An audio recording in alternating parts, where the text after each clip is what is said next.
Hi, Mike. Yeah, so we're live. Good to see you back.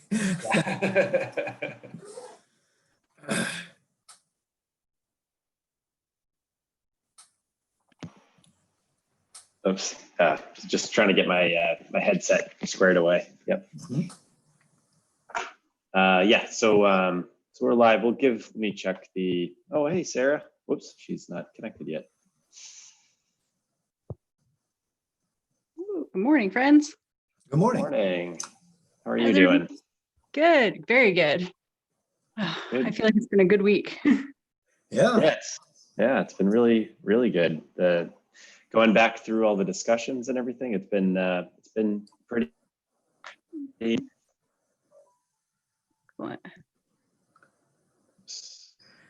So I liked your presentation style yesterday, Sarah, with the kind of wing chair fireside chat feeling.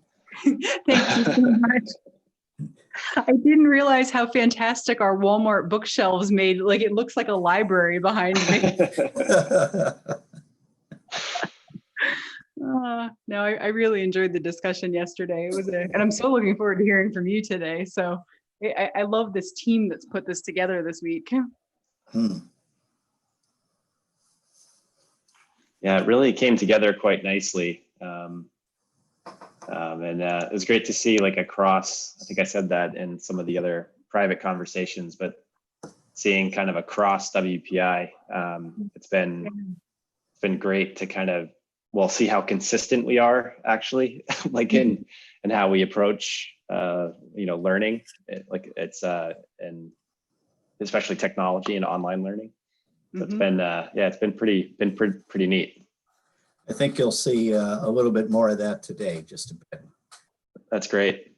I do kind of touch on pedagogy, but I'm not trying to treat that as a topic.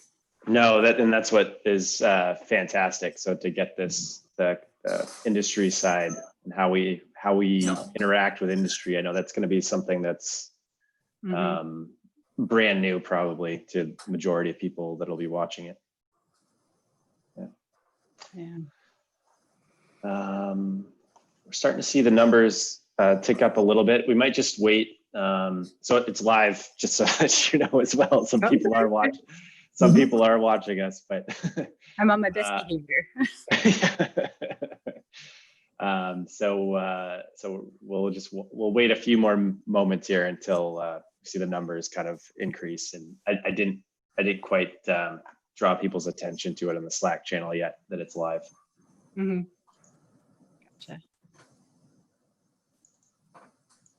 Yeah, I think what's wonderful about the discussions too is that it really shines through how everybody feels part of this like larger educational enterprise, and we are like our values of innovation and on just support of the students and thoughtfulness. It really is wonderful to hear, whether or not everybody has the same exact job or focus area, the same things are motivating them, and I think it's pretty special for an organization.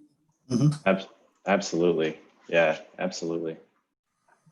I saw some of our participants comment on just that, Sarah, that they saw that too. Oh, excellent. I think one of the things too that struck me from like across the presentations too is like WPI, it seems like it's ingrained in us, this both like pragmatism. So if it makes sense, if it's an idea that makes sense, let's try it. And so then along with that, it's like this spirit of experimentation. So, and coming from other institutions where that just is not the case, it's not the culture of the institution, or, it's maybe a role that only some people can play, not everybody, but it really doesn't matter at WPI where the good idea comes from. It's like, if it makes sense and it's a good idea and possible, it seems like that there's going to be someone on campus that's going to help you make it happen.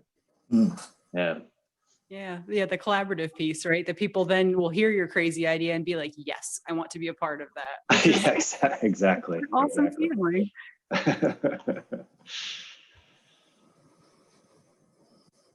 All right, well, we're starting to to see an upward tick. I don't know, maybe we're right at 8 a.m., but I think maybe what we'll do is just give it another minute and sort of see what happens.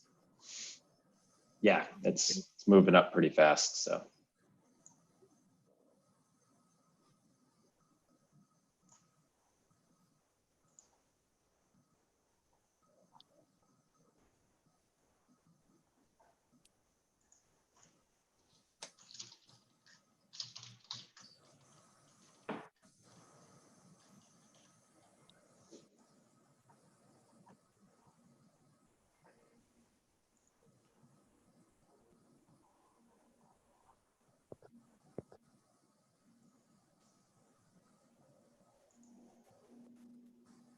And I'm going to go ahead and mute myself because I'm a friendly interloper, but if you guys need anything, I'm here.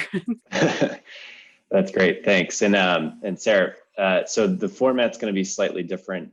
Mike's got Q&A sessions throughout. But feel free to jump in if you have anything to add or any questions for Mike. Sure. Yeah. Yeah, absolutely. Yep.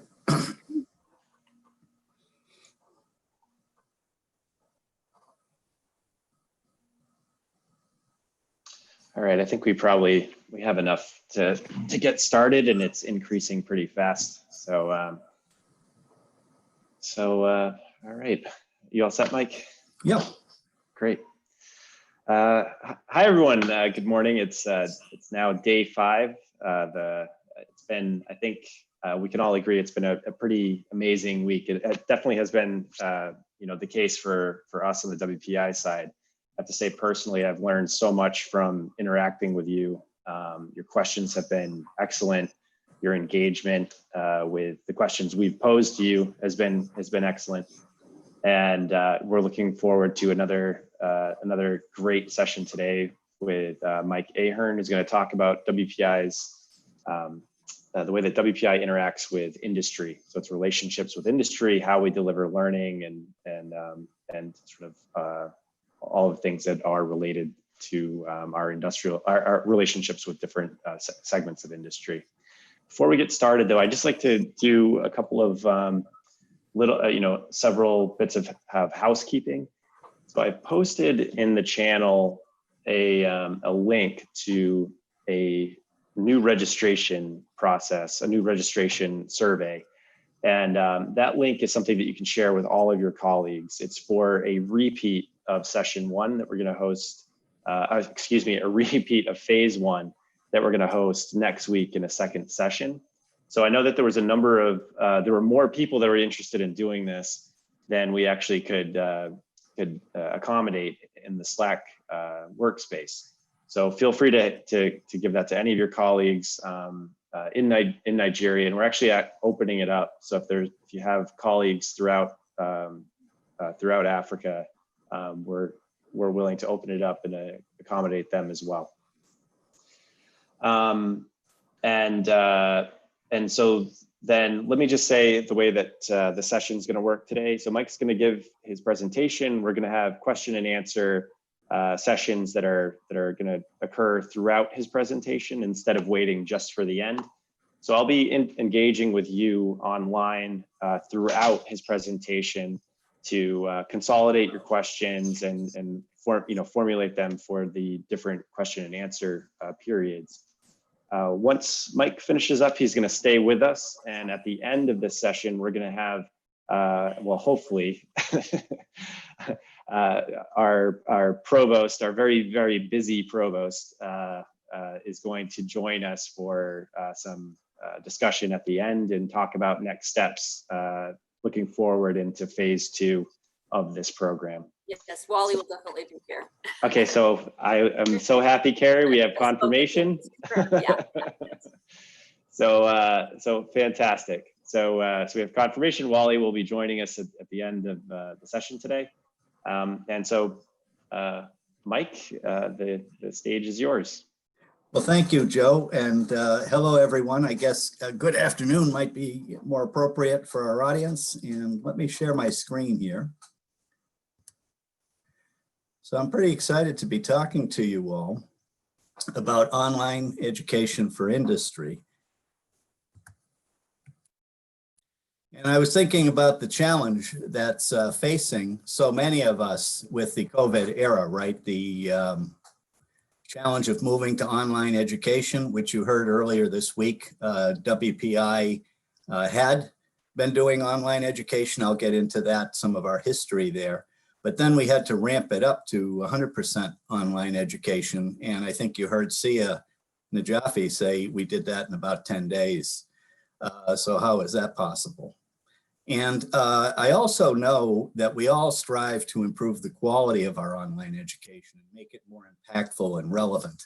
And I know that that's a common challenge that everyone in education faces. And we face it here too at WPI. And I think we've done some things that have been helpful. And over the course of our experience with industry, I can share some of that and maybe help you. Now, of course, I want to help you meet these challenges. So to that end, this presentation will have about 5 different questions that we'll be answering. The first one there about the theory and practice, that's kind of a recap. We've seen some of that earlier this week. But then we get into more new material with the partnering with industry, how we adjust our delivery, how we monitor results, and how we work with industry then in other ways rather than just graduate education. So most of my remarks, learning objectives there, 2, 3, 4, those are mostly about graduate education, for credit, leading to a credential like a graduate certificate or a graduate degree like a master's degree is most common. But there at the end, that 5th learning objective, that's about other ways we work with industry here at WPI fairly routinely. So again, just kind of a recap, who is WPI? Well, I'm a grad like Sia. So Sia looks like a young man to me. He actually graduated in 1984 and I graduated in 1978. So that was a while ago. And I went here as an undergrad and I was quite taken by the school. And so that's why I use it in my backdrop here with the 2 towers here. And I like to tell the story about how the school got started. The city of Worcester was in the midst of industrial revolution, and in the US after the Civil War, the idea was, hey, let's grow our economy. And so to grow the economy, people in the area thought, okay, John Boynton here was just a person who'd saved a lot of money and thought that the area ought to be teaching industrial science. So nowadays we'd call that engineering. Or we call it manufacturing engineering more explicitly. And Ichabod Washburn was a fellow with a company who was actually quite a wealthy man and who formed companies to make and sell products like barbed wire for the US West, so for ranching out west. And so anyway, Ichabod Washburn was looking for people who would know how to make products.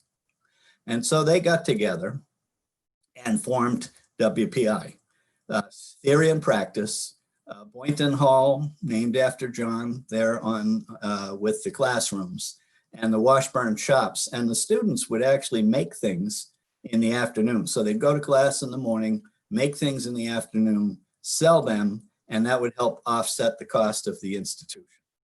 We don't actually do that anymore, but we do still make things. And we still make things in those Washburn shops. So today, the place has grown pretty much. The top left illustrates the state of Massachusetts, which on a globe, you might just see that little cape area out there. That's that part that sticks out into the Atlantic Ocean, excuse me. And on the right there is just an aerial view of part of the campus, and down below, just a kind of a recap of our school and its enrollment. Recent accolades on the left there, BattleBots. So BattleBots is a TV show in the US, and BattleBots actually is robots fighting each other. And we're very proud of our WPI alumni for having the team that's won for 3 straight years. So that kind of puts us on the map, and that maybe emphasizes the practical part of our education. Elsewhere, there's various accolades that recognize that this kind of education It's STEM, we say in the US, so science, technology, engineering, and math, STEM. And also it's considered one of the better educational institutions in the nation for these things. On the lower right, we talk about payscale.com. And that's a survey done by a third party, a company that tries to decide college as an investment. So for students putting in quite a lot of money to get educated, or their parents, what's the payoff? And of course, we're proud of that because our incremental value added, according to them, is among the best in the nation. Year after year it comes out. The 2017 result is shown here, but it's every year that happens. And the parents are always very interested in that. So this is me. The photo there is a little older. I'm sure you'll notice, right? So that's when I had more hair, more of a full head of hair. But that's still me. And this is what I do. So I develop grad education programs, and I lead a group that does this. There's a group of about 10 of us. All of us are ex-industry, and we work with companies and develop grad education programs that are targeted at their hiring needs, or they're targeted to support their existing employees. So that's what we do. I also teach. I teach for the business school. I teach risk management, and also I've taught some customized courses around cybersecurity because it aligns with my research area in power grid cybersecurity. So after graduating in 1978, all those years ago, I went out and did structural mechanics for Pratt & Whitney Aircraft. That's the company, one of the companies that makes the gas turbine engines that power airplanes. And I did that for just a few years and then moved on into the electric company, where I stayed for 30 years and ultimately rose up through the ranks to vice president, in the end in charge of engineering and training and a number of other functions. So that's my educational background. So starting with that bachelor's degree, I did go on to a master's degree and an MBA from another school that's similar to WPI, Rensselaer Polytech, which is in the Albany, New York area. So, so the reason I did that was because they had an extension campus near where I was working. And in those days, to become an expert, go get a master's degree, you went to school at night. So you had to go somewhere that was within range of wherever it was you were working. So that worked out very well. Nowadays, of course, we do these things online. So here are the questions for today. First off, what about theory and practice? How does WPI apply theory and practice? And this is going to look like a recap. Joe mentioned that this theme goes through our presentations. And so I'll just touch on this. But for me, when I came to higher education 8 years ago, after 30 years in industry, I was very curious about how people learn and retain. And I was pleased to find this learning pyramid. You see it in a variety of areas. The reference is on the slide. And it really rings true, I think. I think it rings true with everyone. If you look at the top of maybe sitting in a lecture hall where the professor does all the talking and you just listen, you don't retain very much. If the professor supplements the lecture with audio visuals, like I'm doing right now with this visual, and maybe it has some motion in it, the audio visual will boost your retention to where you might remember one thing in 5. Now, this is why we move down into demonstrations or examples and discussion groups. And today we'll discuss this topic just as soon. I don't have a lot of material to present, but we'll do Q&A. And that can boost retention up to about 50%. But where you really get the retention up is when you have the students actually do it themselves. So if you present the theory, and you see this across WPI, so the dialogue and the discussion will boost retention, but the projects will boost it even more. So our classes and our projects, we have degree requirements that include projects, but what we do is we'll teach theory and then we'll build understanding, like with examples or what have you. And real time maybe, or if it's an online course, there's the discussion board where we're looking to have an active dialogue in the learning management system. We mentioned we use Canvas, but people can use others. We used to use Blackboard, so yeah, they all work like this. And then the practice really comes in when you have people do their own homework problems, which is kind of the tried and true method, write a text, reading, do a homework problem. That's a type of practice. I like individual projects that maybe are relevant to people's lives, and then group projects to practice teamwork. So that's kind of how we learn and how WPI teaches. So I'll pause just for a minute and see, Joe, are there any questions related to theory and practice that we could discuss before we move on to some newer material? Just a question came in about bridging the gap between theoretical knowledge in the classrooms and then industrial knowledge.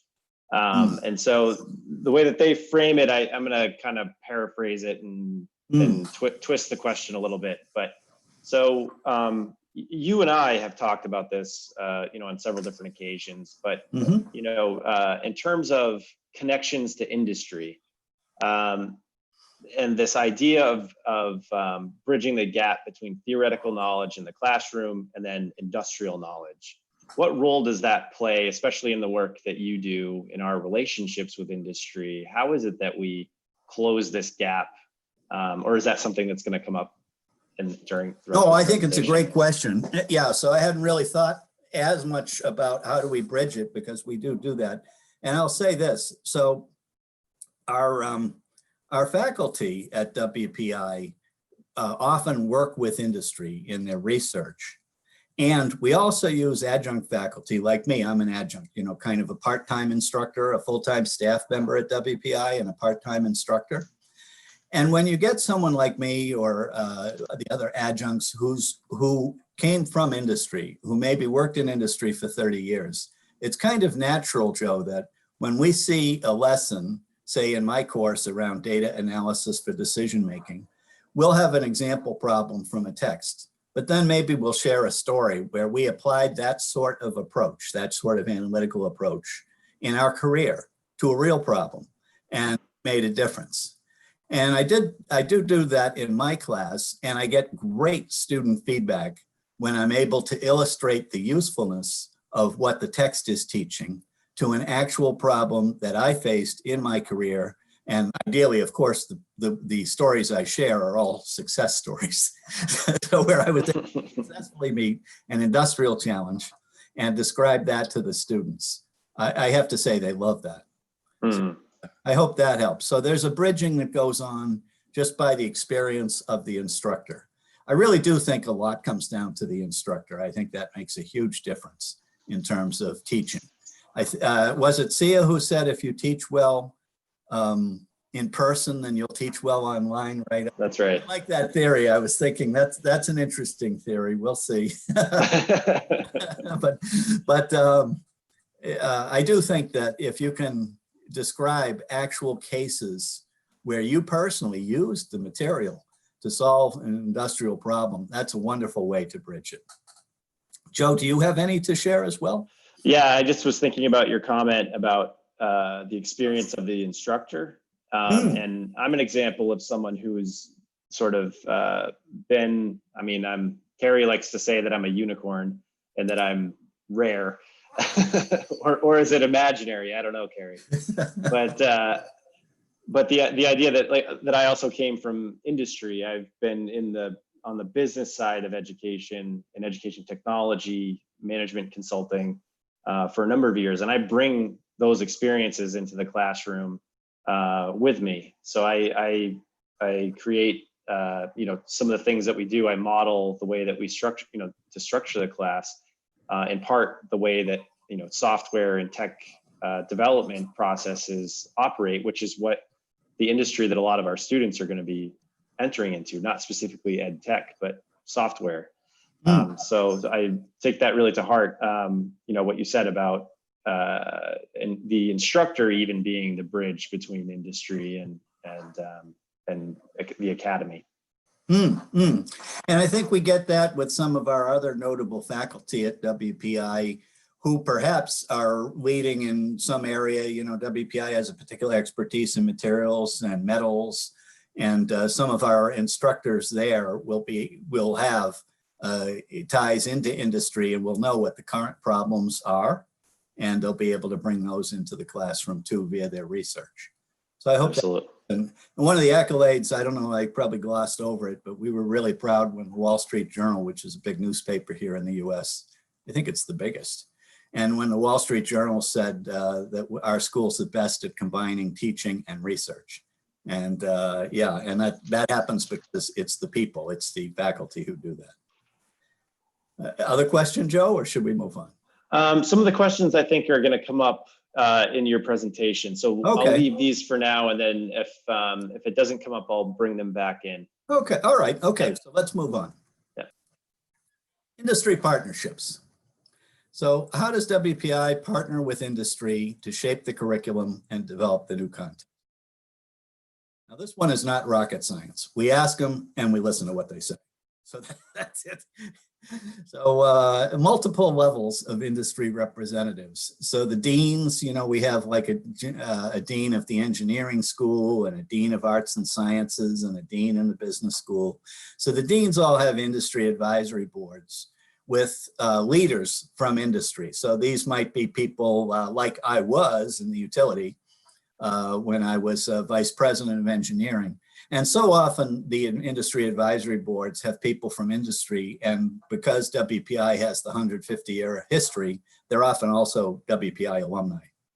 Now, these industry advisory boards are not a huge time demand from the industry side. I served on one for the University of Connecticut when I was working for the electric company.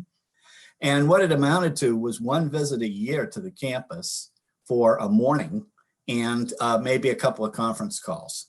So what, you know, an hour or two. So the demand on the industry people is not very great. There's a certain prestige for the industry people being asked to be on an advisory board with the schools. So they like to be able to say, oh yes, I serve with the Dean of Engineering's advisory board at Worcester Polytechnic Institute. That kind of, you know, hooray for me. And so, so we ask them, and then what we do with, and we do this also at the department level. So there's also an industry advisory board, say for the electrical and computer engineering department. And then a program specific one, the one I'm most familiar with and quite active on is the one that we do for our electric power program. We'll get into that a little bit. So there's at several levels. And what we do in each of these levels is we'll ask for feedback about what we're planning in terms of curriculum development or curriculum adjustments and their experience with our recent grads. And we really perk up here. We listen to, many of these companies will have hired WPI grads in the most recent year, and we'll say, how are they doing? And what's music to our ears is when we hear, oh yes, we love hiring from WPI because your students are able to contribute really in their first week. And the reason is, of course, they will have done projects that are very practically oriented back in college. So they see this, they're familiar with project teams and working with people and solving engineering problems. So that's very often what we hear, and when we hear it, we love it. And then we ask them, well, how could we do even better? And one that sticks in my mind, Joe, was cybersecurity. They say, you need to teach your students that data is an asset, just like a company car would be an asset. You wouldn't give the keys to the company car to somebody you don't know. In the same way, you can't be just sharing our company's data with people you don't know online. So they asked us to make a culture change, and that is very seriously a work in progress. They want all our students to have that culture. We haven't got that yet. But that's an example of industry input that we kind of take to heart. And then lastly, emerging industry challenges. And again, I'll illustrate my points with the power industry. That's the one I know the best. And here we'll ask them, well, what's happening in industry? And of course, in electric power, what's happening is renewable generation, right? Solar and wind.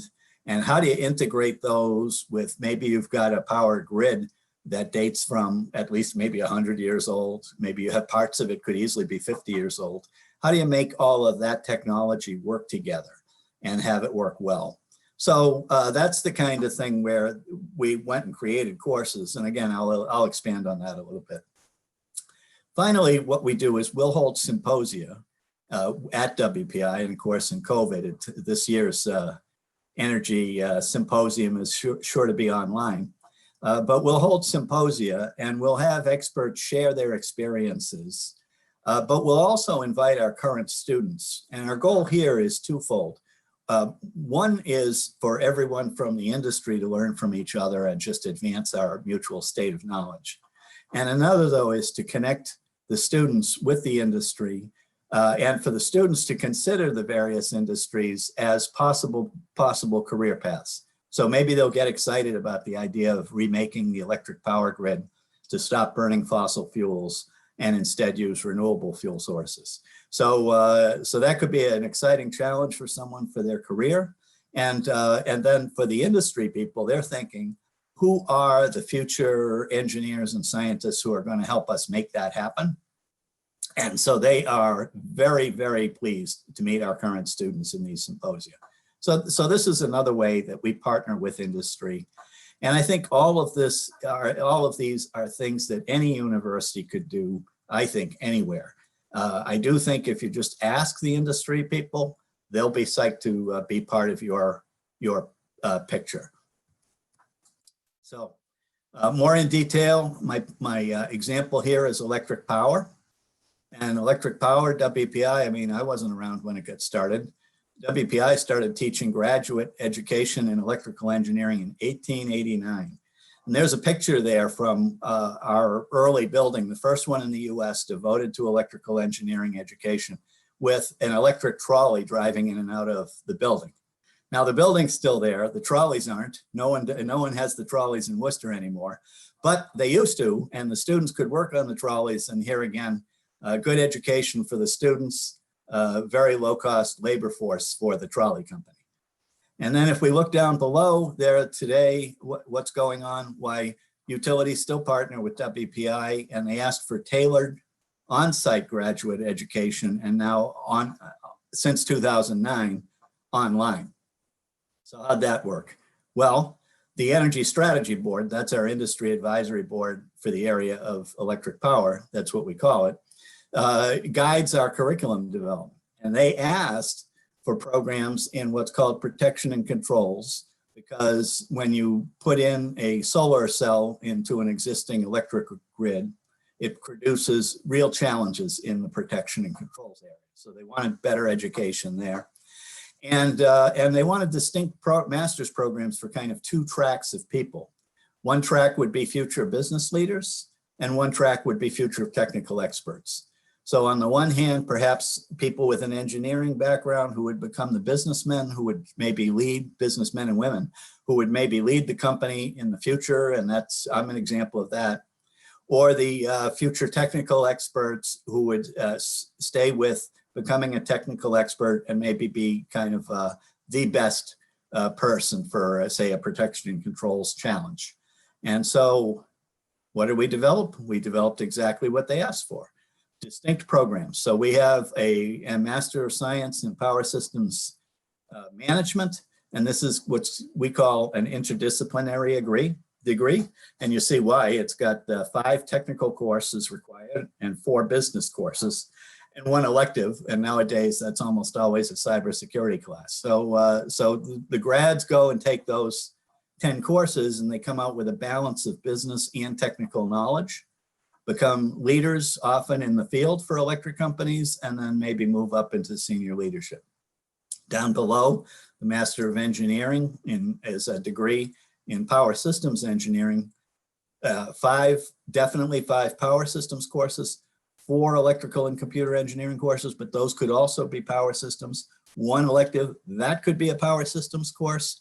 And so a student might take pretty much all of these courses and be a real expert in electric power. But these courses didn't just happen. These courses were developed for the industry. For example, if you look in the middle, you'll see there's a course, Power System Protection and Control. Okay, sure, industry asked for that, we developed it, and they started teaching it.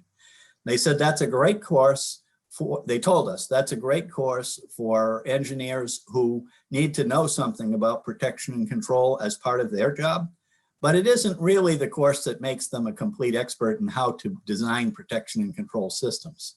Okay, so for those engineers, we offered a set of 2 courses, protective relaying and advanced protective relaying, right there. So a person might take the 1 course and have a general knowledge, or take the 2 courses and be a real expert. All of these courses were developed because the industry asked us to. And what happened was, because we developed them in response to kind of the regional electric companies that are on our board, they became popular across the US. The Energy Providers Coalition for Education, an online education outfit in the US, asked us to be their grad program provider. And so we teach this to people at first all across the US and now across the world. Questions about industry partnership, Joe? Yeah, I have one that I think it's not confusion, but one thing that's I think coming up is a little bit of clarification about who these students are that you're talking about, and specifically these programs that that you developed. So in these industry partnerships, maybe a little bit of clarification around, like, when we're talking about the master's degree here, who are the students that are taking it? Sure. So the students are almost always working professionals, Joe, who work at an electric company. And the way it started, I went back to this slide because 2000s, the local electric company came to WPI and said, we appreciate that you still teach power courses to undergrads, and we have a few courses that relate to power in the undergrad, but that's not sufficient for people to be an expert. And it doesn't teach them business like we want for a leadership track. And so that company asked us to develop first that master's degree that's interdisciplinary, their power systems management, and start teaching it to their people. And we started in classrooms at their company, Joe. We would go to their company, our faculty member would go, and in the evening at their company, their employees would be our students and would take this.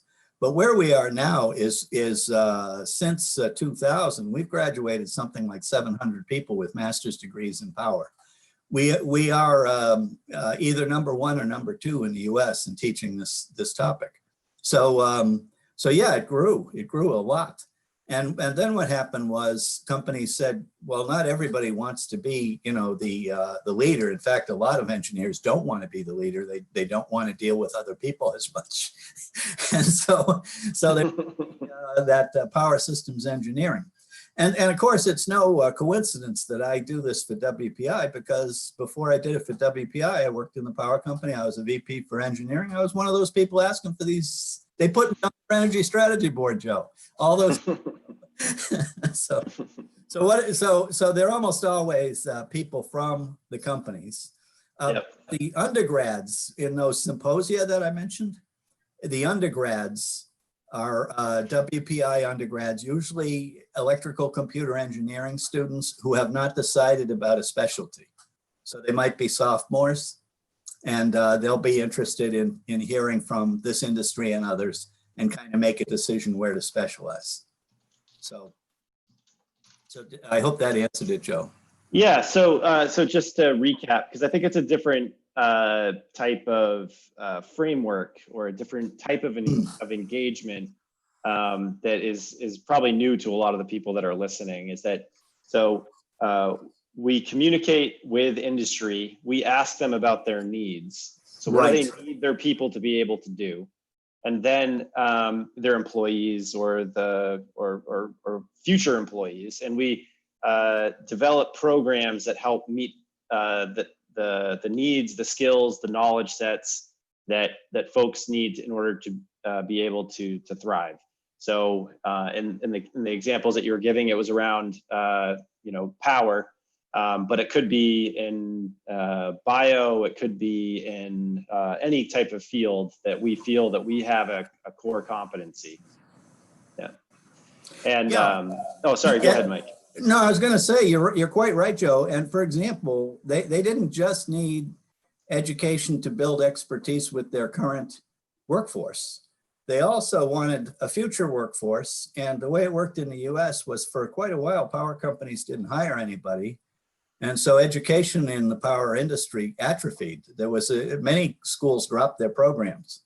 And so what happened was they wanted us to kind of rekindle the master's program. It had never completely disappeared at WPI, but they wanted us to build it back up back around the year 2000. And then they asked us to introduce get more undergrads to want to go into this industry. And they asked us to do those symposia, Joe, and to invite our undergrads. They asked us to invite our undergrads. And then they give our undergrads internships to get them interested in working in that industry. So an internship is, like a summer job for the student. And what the student gets is a little bit of pay. And the student gets a preview of what that industry is like. And then the employer, the company, gets a preview of what that student is like.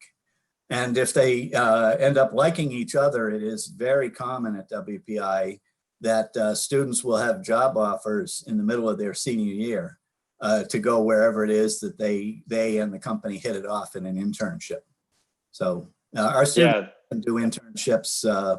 The undergrad students will do an internship pretty regularly between freshman and sophomore year, between sophomore and junior, and again between junior and senior. So they might do 3 internships. And oftentimes they'll look to have that be a variety. Yeah. And I just would like to add too that Sure. so when we speak about internships at WPI and actually in the US more broadly, it's different from internships in other parts of the world, and that it's actually a pretty intense experience.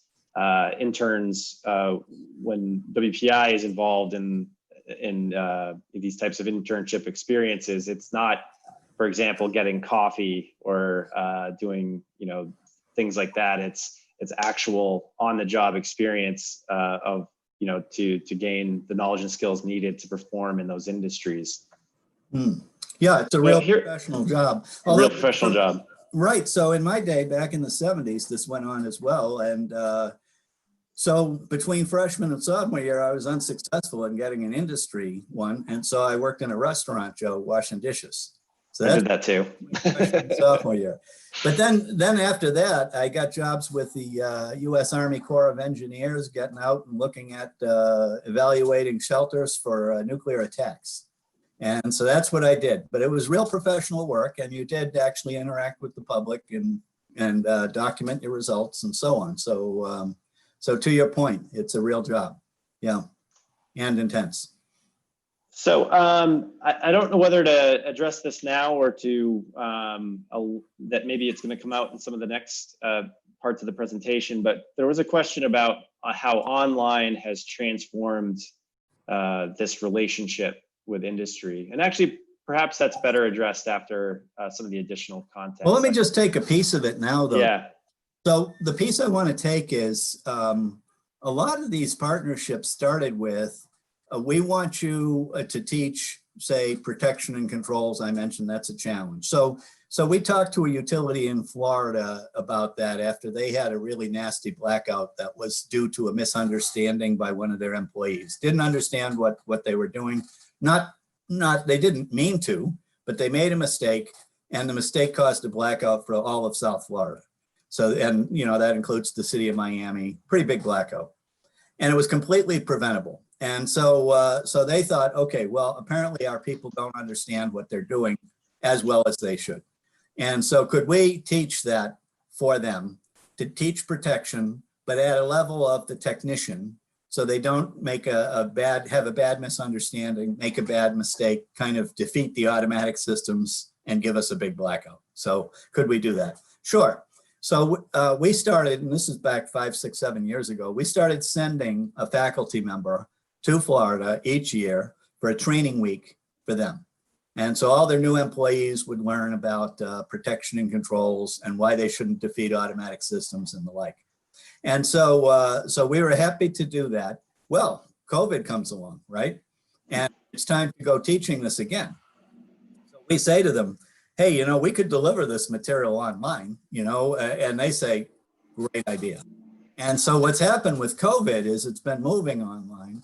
Also, over the course of my 8 years with WPI, I've seen a distinct, at first I would say there was that most of industry, of course, here again now, who's in charge of industry? People who went in classrooms, right? They learned in classrooms. I learned in classrooms. So I understand it, right? So they think classroom instruction, that's the best. And what happens is it softened a bit. I would share with them survey results. I'll talk again about surveys, but actually I'll pause on the surveys. I would share information that showed that online education is equally effective, at least to classroom, and in terms of retention, if it's done right. So then I'd say, oh, okay, well, yeah, maybe. And as time went on, their students, many of whom now graduates from universities today will have had an online course or two. And the students know that if you need flexible hours, online can't be beat, right? If you need asynchronous. And I saw this, Joe, in the Q&A here about, what if my internet connection is spotty? That's a problem, no doubt. It's not a unique problem to some part of the world. It happens everywhere. And so for that student, and online education is actually really good because if it's asynchronous, if it's recorded modular lectures, like 20 minutes at a time, then the student can go download it when they have a connection, and they can play it when they don't have a connection on their laptop. And so it's fantastic that way. So we saw this steady change in industry where they became more and more open-minded to online education. And then we had COVID. And now it's all online. And I was concerned they'd figure, well, we're going to stop educating. That hasn't happened at all. Instead, everything's online. Does that answer the question, Joe? Yeah, definitely. I liked your comment about there's a tendency, I think, for us, this is just humans and talking about, and I'm thinking about innovation. Is that typically we tend to think about, when posed with a question, we tend to think about what was done in the past, and we think about our own experiences, and that informs how we design things. But what's happening in this, presently, and is developing even more rapidly, is that we're having, especially as educators, we're actually having to design learning experiences in a way. For learning experiences that we did not experience ourselves. So it requires a different type of mindset for both design, for like experimentation. You need to be thinking about data collection, and in terms of both, in this case, industry need, and then also learner needs and instructor needs, in a way it's creating something new that didn't exist before, and in particular things that we didn't experience ourselves. I think that was a really good point. And so personally, so my involvement in online, the online industry in terms of educational technology development, advising transitions to online programming to universities across the United States, Africa, and the Middle East, is that you've seen a real change in the beginning. To what you were talking about, Mike, is that the value proposition, the true value, was convenience, and it's still the case. It's convenient, but what we're seeing is that in this increase over time, the thing that's happening is the trend and push towards greater and greater quality, and so for online programming, because it's something that's been relatively new, you couldn't say to people, because they didn't have experience with it, you couldn't say that, oh, it's good. In the same way that we can say that about face-to-face interactions in classrooms, is that people just kind of have an understanding that it's probably good. But actually, in some cases, we don't know. Like, some of the things that we say that are good, they're assumptions that are based on legacy. And online education has not had the luxury of being able to rely on that history. And so it needed to prove through programs, needed to prove through data, their quality. And so in that regard, you were seeing this kind of really rapid transformation and expansion of what the value proposition of online learning actually is. And COVID has accelerated that in a way that is unbelievable, actually. Yeah. Yeah, but Joe, that learning pyramid hasn't changed.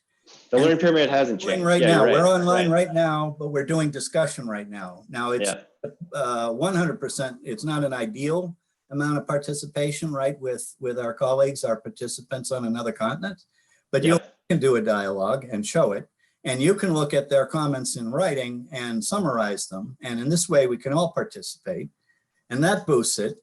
The projects, I was thinking about the projects. So teaching online power distribution. Now, a typical power distribution course in a classroom would take a field day one day and go out and look at an electric substation and identify the components. So where on a drawing, they might know a component of a transformer is 2 squiggly lines. Now let's go look at the physical transformer. What does it look like?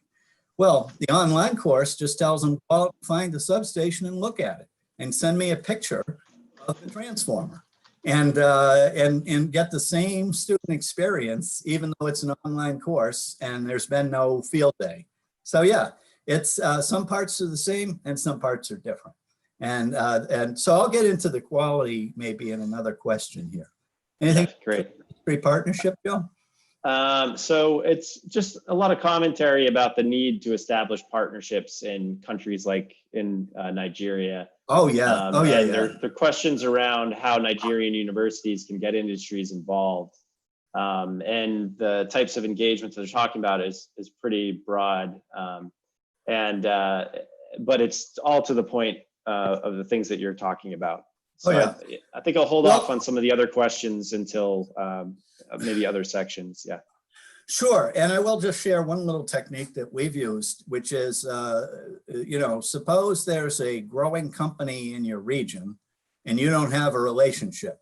And here I'm thinking about Moderna, which is a company working on a vaccine for COVID, and they happen to be located fairly close to WPI. And to my knowledge, we don't really have much of a relationship with them. So how could we get a relationship with Moderna if we wanted to? Well, what I would do is I would ask our colleagues in the department that has the alumni, and I'd say, do we have any alumni who work at Moderna? And there's a decent chance that there would be one, maybe. And it's quite unlikely that that person will be the person in charge of university partnerships or work with their human resources department around where do they get their new hires. But they could get us an introduction, and then we might ask their HR, hey, are you going to be thinking about hiring? Maybe you want a program around business, because pretty soon you're going to be commercializing a vaccine that might have worldwide demand. Well, yeah, that could happen. We did just that with Biogen and the Alzheimer's drug that they're working on. So yeah, you can reach out to a company, and a great bridge to reach out to a company is to reach out through your alumni and ask them to make the introduction to the appropriate leader at that company. And then if you offer them a seat, it doesn't cost them anything, just a seat on your industry advisory board. My word, I mean, that's prestige for free. They'll do it. So I hope that helps. Yeah, that's a great point. And just for the folks listening, is that I think that idea of cultivating relationships with alumni actually is also somewhat of a new idea. And so being able to contact those alumni of your institutions and give them a chance to help the next generation of student that is graduating through these, like as you said, through these boards, through the things like that. That helps maintain and close that gap between industry and your higher education institution. Yeah. By the way, the 2 thumbs up is intended to say I completely agree, Joe. Yeah. I hope that has the same meaning in every culture. Yeah. Oh, okay. Let's move on. Adjustments for online delivery, right? So that's the next question. So how do we adjust the course delivery to improve the online experience? So we just talked about how maybe everyone learned, all the people further in their careers. I don't want to say older, right? Because that would reflect poorly on me. But the people further in their careers, more experienced, more veteran people, how are they going to adjust for online when they've not really learned online themselves, when most of their learning, or almost all of it, was in classrooms, just like you said, Joe? So first off, you have to want to improve it, right? So WPI, I mean, we've been working to steadily improve it. Now, I mentioned that Power and program went online in 2009, but WPI was actually doing distance education going back into the 1980s. And the way it worked back then was they would have a video camera. And remember VHS, Joe? We would record a lecture on VHS with a fixed camera location. And then we'd mail it to people in the US mail system, and then send them a quiz, and they would answer the quiz and mail the cassette back and the answers back and get a grade. So we were doing a type of correspondence distance learning from the 1980s. And then that evolved to online with what was called classroom capture, and still is called classroom capture, which is kind of a simultaneous broadcast of a lecture where there's students in the classroom, an instructor in the classroom, and remote students are looking in via a live stream, kind of similar to what we're doing with this. Not quite the same, because none of us are in the same place. And what we've learned with classroom capture was that the students in the classroom kind of got favored. You know, they were right there, they could ask a question. The remote students always felt a little disconnected, and still do. Now it's still an option to go and use classroom capture, but as a general rule, that's not an ideal. So what did we do? Well, we set about it as researchers, and we looked for and found best practices. We formed a faculty committee for this, and I'm going back, I don't know, 7 years or so ago. We formed a faculty committee, and the committee and the staff on that committee worked together to research best practices for online delivery, and we developed WPI's own best practices for online delivery. So we actually have a checklist of what are the features of the best kind of online delivery. And then we validated that, because then we looked. So we said, okay, if we apply this checklist to some of our courses, and we looked, you know, did the course have a syllabus that clearly spelled out how quickly the instructor will get back to a student after they ask an email question? So this was a big complaint area. So in other words, if I write you an email, Joe, and you're the instructor, should I expect an answer in an hour or 10 minutes? Well, if your syllabus says, Mike, you can expect an answer within 24 hours, except on the weekend. On the weekend, I'm not doing it. So don't expect an answer on the weekend. So then I might not be terribly happy with that. I'd like you to be more accessible to me. But at least I know what the expectation is, and I can start complaining if it's been a day and I haven't heard. So that's the kind of best practice. So we applied the checklist to courses that we already had. And we said, okay, the ones that have the best practice elements do correlate with student satisfaction scores. So every one of our classes gets surveys results from the students. How satisfied were they with the class, with the quality of the course? And there was a very clear correlation between high student satisfaction scores, Joe, and our use of our best practices. So with that in mind, we created a training program we call a Faculty Institute for Online Teaching, or some people say Worcester Polytechnic Institute, WPI. We prefer initials, WPI. And so FIOT. So that's what we call it, is FIOT, F-I-O-T, Faculty Institute. And that's where we put those best practices and we teach them to people. And of course, we were doing all of that for our online education, primarily for full-time working professionals, part-time students. And going in pre-COVID, out of the 2,000 odd grad students, about 600 of them are in fact full-time working professionals, part-time grad students. So those folks and those online courses and the online program and the power and all of that, it's all taught by people who had had the FIOT, who used the best practices, and who had caused the online student satisfaction scores to rise to where they didn't just equal the classroom satisfaction, they actually exceeded very slightly. And so, you know, for this classroom person biased, I was quite impressed that we were able to move the needle on student satisfaction, in some cases quite a lot, Joe, and see that the online course delivery could be consistently satisfying for the students. And if we use the guideline and we're systematic about it, even a first-time practitioner can do pretty well with an online course. Now, of course, the acid test for this came with COVID, when we needed to ramp this up to where all the courses were online about 10 days later, right?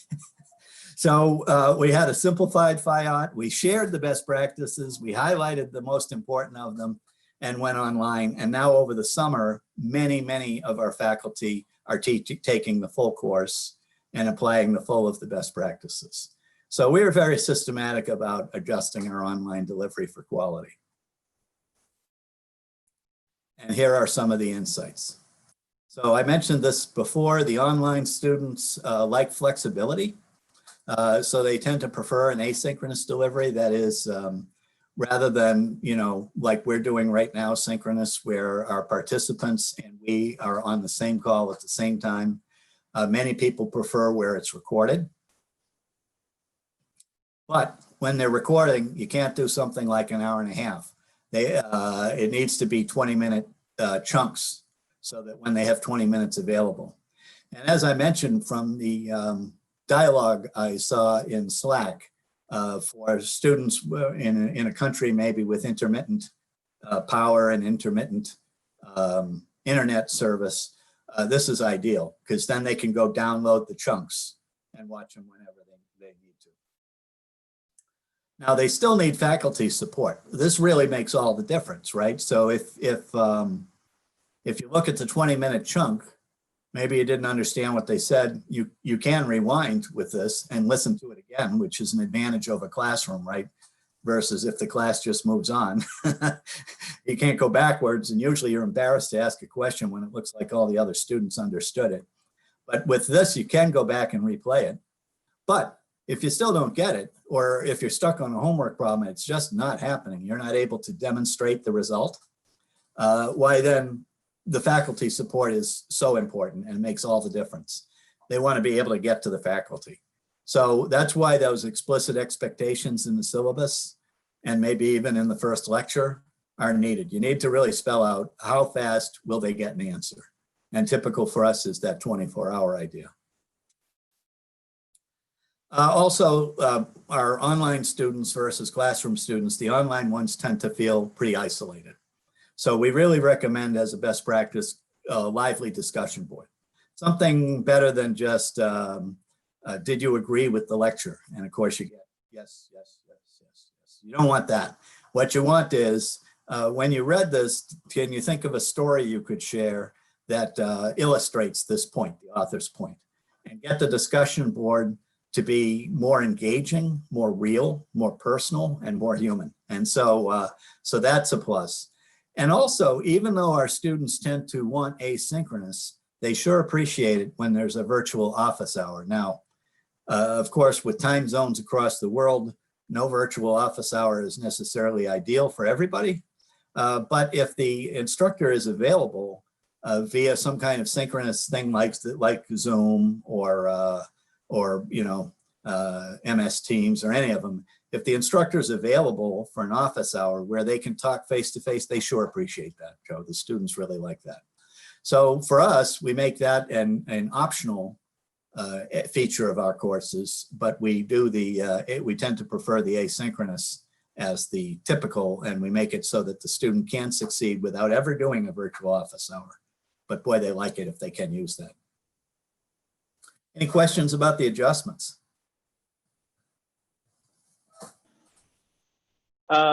Actually, you addressed most of them. It was actually a question about what we did to adjust.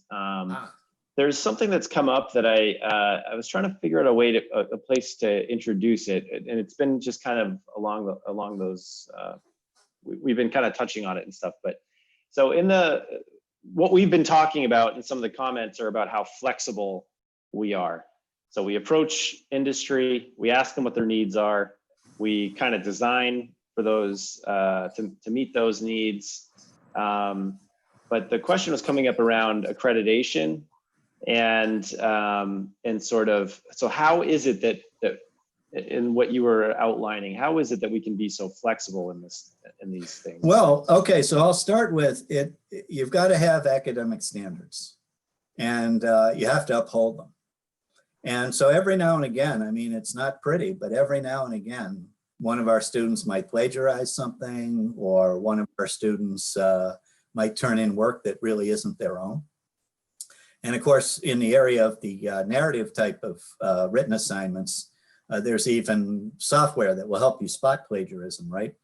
And so our instructors and our faculty do call the students on that, and we actually do expel students if they cheat.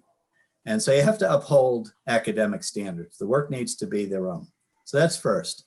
Second is the instructors themselves. They are all vetted by the academic departments. And so we don't use anyone to teach a course who's not an expert in that material.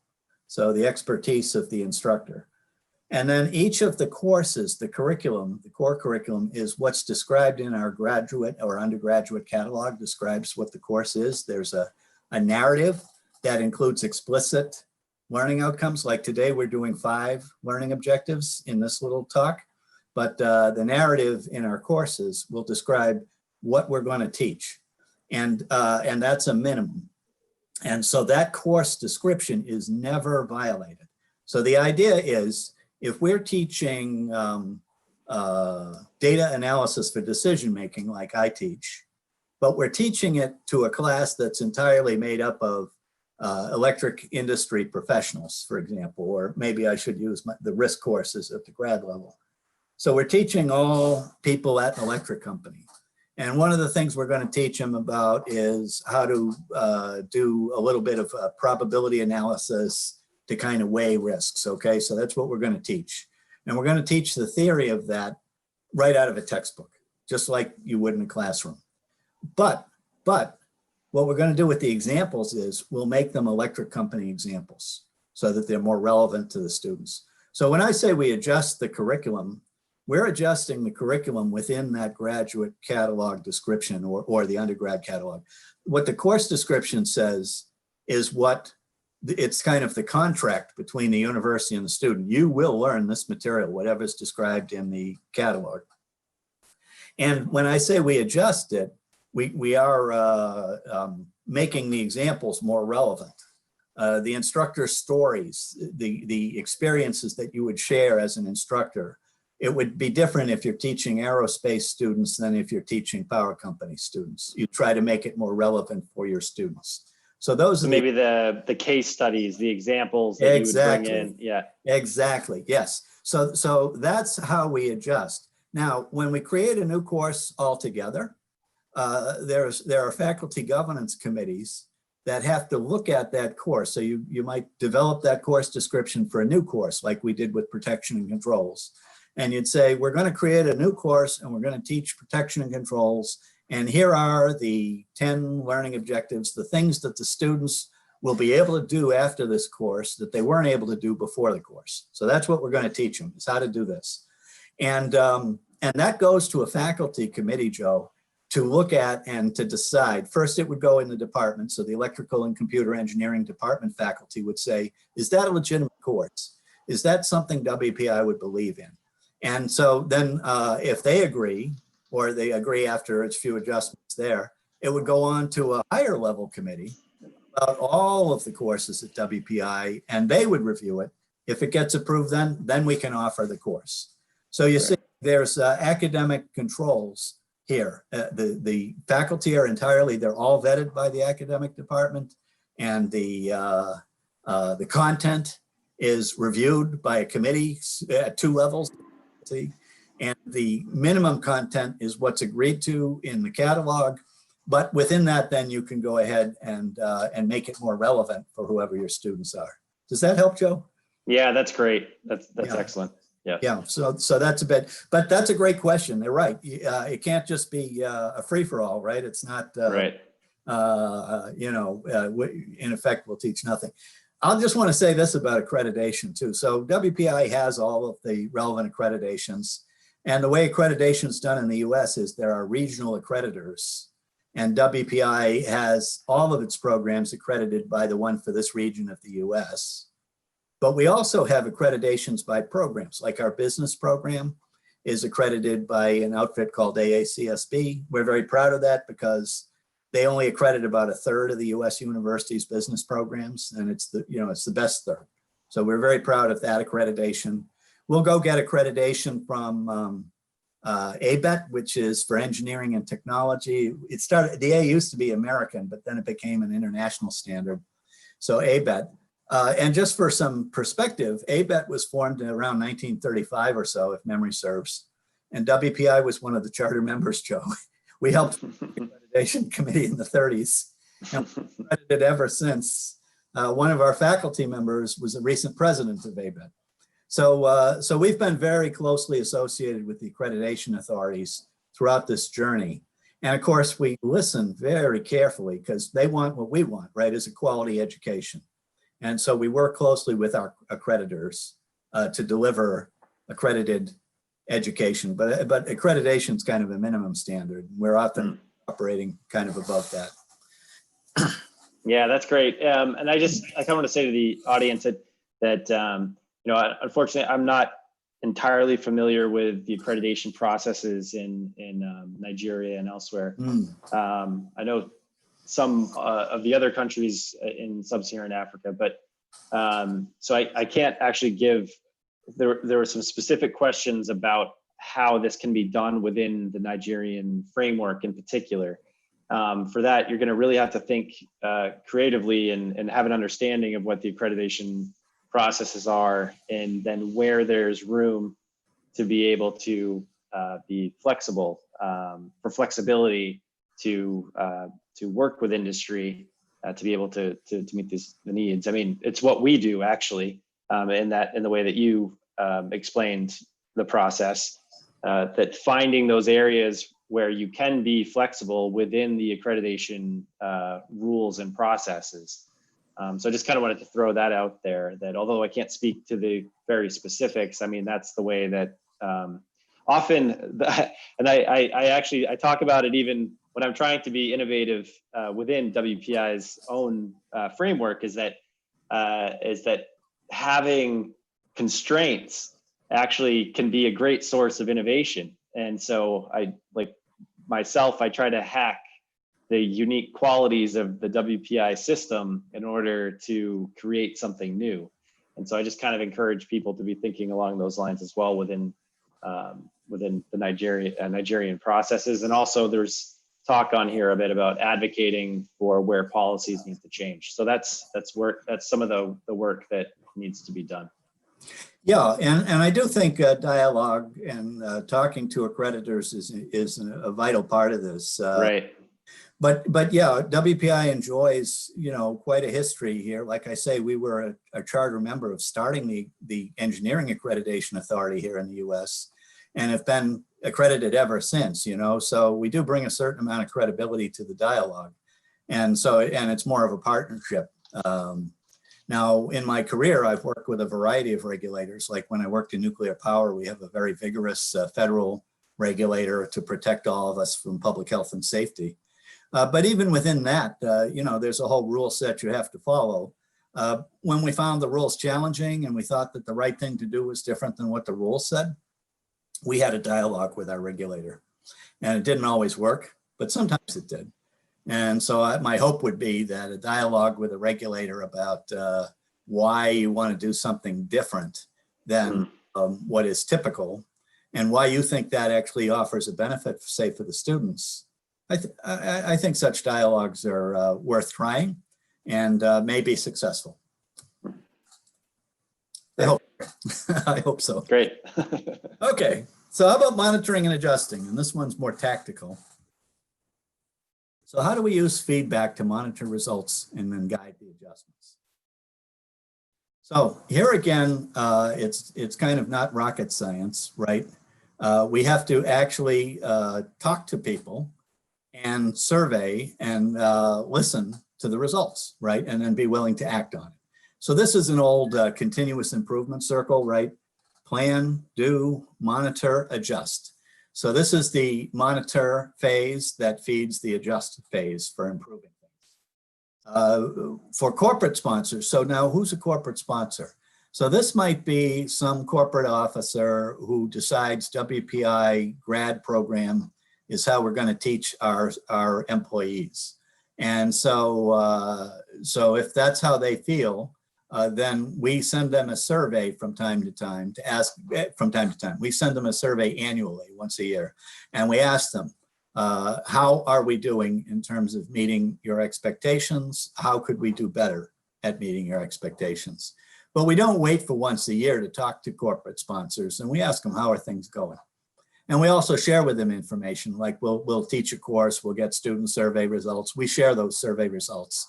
They're anonymized, you know, but we'll share the results with our corporate sponsors so they see what their own employees, our students, are saying about a course. And we talk and survey to the students. We do this every single course. And on top of that, we send them an annual survey. So all our online students get an annual survey that says, how are we doing and how could we do better? And when you think about our online classes and compare it to classroom, which one do you like better? That's been an interesting journey because when we started doing that, me, Joe, learning all classroom, came into it with a strong bias that classroom's better. And boy, I was surprised when we surveyed. I think at that time we had like 500 online students. We got a couple hundred surveys back, so a couple hundred responded. And out of that couple of hundred, 50% said they were ambivalent about whether it was delivered online or in classroom, because the content's the same for us either way. But if it's delivered online versus classroom, they like the flexibility of online. They like the sense of community with classroom. So half didn't care. One quarter said they preferred online. One quarter said they preferred classroom. Boy, was I shocked. I never expected that result, but that's the result we got. Since then, we worked at improving online, like I mentioned, with that FIOT and the best practices and all of that. Well, Joe, in the most recent survey now, 30% say they prefer online, 50% say they're indifferent, and 20% still prefer classroom. So, so it moved the needle a little bit, enough to be statistically significant, but boy, it's really something using feedback. Now, what do we do with the feedback? So I say we fix immediate issues immediately. So what does that mean? Well, sometimes during the course, we'll ask for feedback, and we have student success managers. We have people who stay in touch with our online students. And about class number 4 in a say a 10 class meeting, 10-week course, they'll touch base with the students. How's it going? And sometimes they learn, oh, well, your WPI firewall is giving me fits, or my company's firewall is giving me fits, and I can't really get to the material readily. It's a real problem. Well, then we're talking to their company's IT department and getting permissions, and we're fixing that issue immediately. Our online students may not realize that they're full WPI students. And when they're doing a research project, our library staff, who can be so helpful for research, they're available to all students, online or classroom.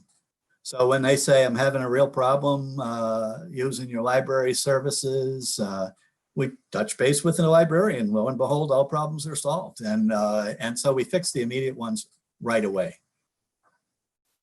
We adjust the curriculum and the delivery after each course. So we're always trying to improve our courses. The next time we teach it, it's going to be better.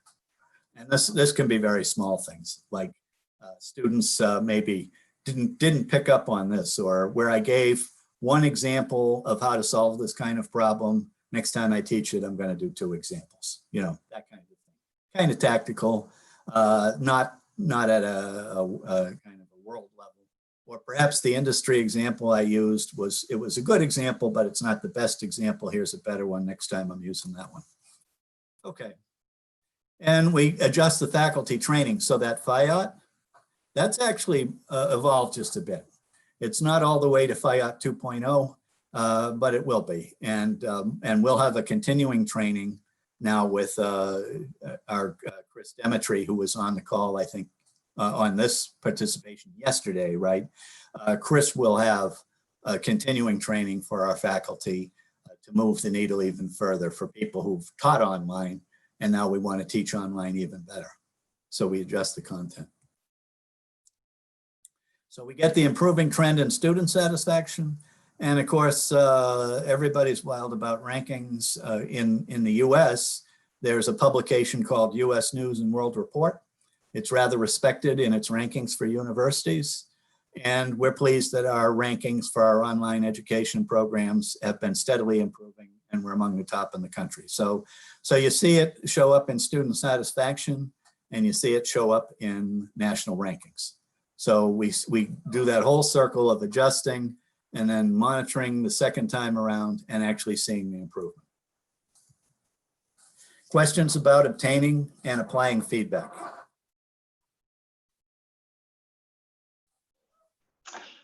Well, the first thing that was coming to mind was I think I modeled throughout this 5-day session pretty extensively on how I was soliciting feedback to then change the way that the delivery, the course was delivered. And so the way that we started on day 0 to day 1, 2, 3, 4, 5, it rapidly emerged into the structure that we see now. And that was based entirely on the feedback that I was getting from everyone out there on what was unclear, what took suggestions for improvements, but building in the bi-directional information flows, and then actually putting that information that I received into action. So it just becomes such a critical part of any satisfying any for any satisfactory program that meets student and corporate needs. Yeah, so you've certainly modeled the behavior, Joe. It's steady change. And with respect to fix immediate problems immediately, I would see questions in the Slack channel like, where's the YouTube link? And Yeah. right, and maybe 10 minutes, that problem is resolved, right? So that's, yeah, you absolutely demonstrated it. Any other questions, Joe? Yeah, actually, a lot of the questions that are coming in, there are a number of them about costs. So costs and then revenue. And I don't know if now is the appropriate time to talk about that, or if it's something that you kind of get to in a bit. Is there anything that you can kind of say about, how a corporate program, is it as a revenue source, or, in terms of the costs, all that stuff, also related to online? Yeah. Well, sure. So I'll start with what I regard as a myth, right? So, and the myth I believe that exists is that online's cheaper than classroom. Yeah. And the reality that we've experienced at WPI is online done well. If you're looking to do it among the best in the US, which we are, and we want to be the best for our students, it's actually more expensive to do than classroom. The work has to be up front for the instructor. You can't just prepare the lecture, go in and let it go, right? Instead, if you're recording and you're looking to delivery asynchronous, you got your course almost done before the first student sees it. So the lead time is longer. We need to revamp how we deliver a course. So where we had a whole catalog full of courses for classroom delivery, and now all of a sudden it's online, but we want to deliver online differently in 20-minute chunks, and we want to record it, and we want to train the faculty. All of that is additional work. And so that's been additional money. So first off, I'd go after that myth that online's cheaper. Now, over time, will online be cheaper? It could be. Yes. Yeah. I think in part, though, it also has to do with how willing is the institution to have the student faculty ratio go up closer to infinity. You know, we haven't been very willing to do that. WPI has not really participated in these massively open online courses, MOOCs, right? We hear about MOOCs. Some schools have put their content out there for people to get on, and then they encourage thousands and thousands of people. And I think at WPI, we look at that and we see that very few students actually finish out of the number that started. I think I've seen numbers like maybe 1, 2, or 5% of the students who will start one of these new MOOCs, you know, will actually finish the course and get a credential. They'll take the test, learn the material. So for online to be cheaper, you need to really scale it up. And we haven't done that. We've kept our student faculty ratio, like I showed it early in this presentation, it's like 13-to-1. Well, our online classes for corporate people, it's about 13-to-1 there too. And so, so that ratio is unchanged. And so then the economics kind of stay the same as the classroom. Once you've converted a course to online, you can deliver it for about the same as you were able to do for a classroom. Now, where you could save money is if you stopped having classrooms, right? And then you wouldn't have the brick and mortar costs. WPI certainly has not done that. We still believe in the face-to-face, and post-COVID, we expect our undergrads to be back here in late August, early September, and we're going to be teaching them face-to-face. So that's about the same in terms of cost. I don't know. Did that answer the question, Joe? Or? Yeah, I think I'm going to add a little bit of context as well. Okay, all right. To yeah, it used to be that the MOOC, massively open online programs, was part of my what I covered in my did my management consulting days. Okay. And a little bit into my research when I. Oh, excellent. Yeah, and so and part of it too, I think it's you have to think about, and this is for the institutions that are listening to us, is and I think like what you said is just exactly on point, is that WPI is making decisions based on how its uniqueness as its institutional uniqueness, and like what the types of students and the type of learning experience that it's trying to deliver.